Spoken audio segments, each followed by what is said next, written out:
Guys നമ്മുടെ വണ്ടി Hitachi ആയിട്ട് പോയപ്പോൾ ഒട്ടും വരിയില്ല. ചെറിയ ഇതുപോലത്തെ കയറ്റം പോലും വണ്ടി കയറാതായി.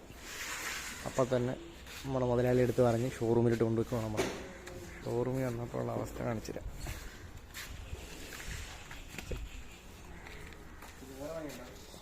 ലൈലാൻഡിൻ്റെ ഷോറൂമാണ്.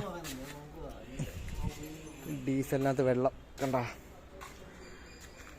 ഇതാണ് അവസ്ഥ. എന്ത് പറയാനാ, വണ്ടി ഒട്ടും വലിക്കുന്നില്ല. ആ ചെക്ക് എഞ്ചിന് ലൈറ്റൊക്കെ കത്തി നമ്മുടെ ഈ സാധനം മണിച്ച് ഒബിഡിക്കകത്ത് കുത്തി നോക്കിയപ്പോൾ ഡീസൽ ഫിൽറ്ററിൻ്റെ ഇത് കാണിച്ച്. അപ്പോൾ അഴിച്ച് നോക്കിയപ്പോൾ ഡീസൽ ഊറ്റിയപ്പോൾ കിട്ടിയതാണിത്. ഡീസൽ ഇനിയും ഉണ്ട്.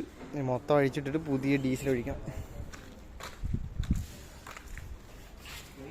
പുതിയ ഫിൽറ്ററും ഇട്ട് ആ ഡീസൽ മൊത്തം കളഞ്ഞ് എല്ലാം ഇവിടെ ഉണ്ട്. ഇതാണ് ഡീസൽ ഫിൽറ്ററിൻ്റെ അവിടെ. അപ്പോൾ നമ്മൾ കഴിവതും വണ്ടിയൊക്കെ കഴുകുമ്പോഴത്തേക്ക് ഇതൊക്കെ നല്ലതായിട്ട് ക്ലോസ് ചെയ്യണം കേട്ടോ. മഴക്കാലമൊക്കെ വരാൻ പോകല്ലേ. പിന്നെ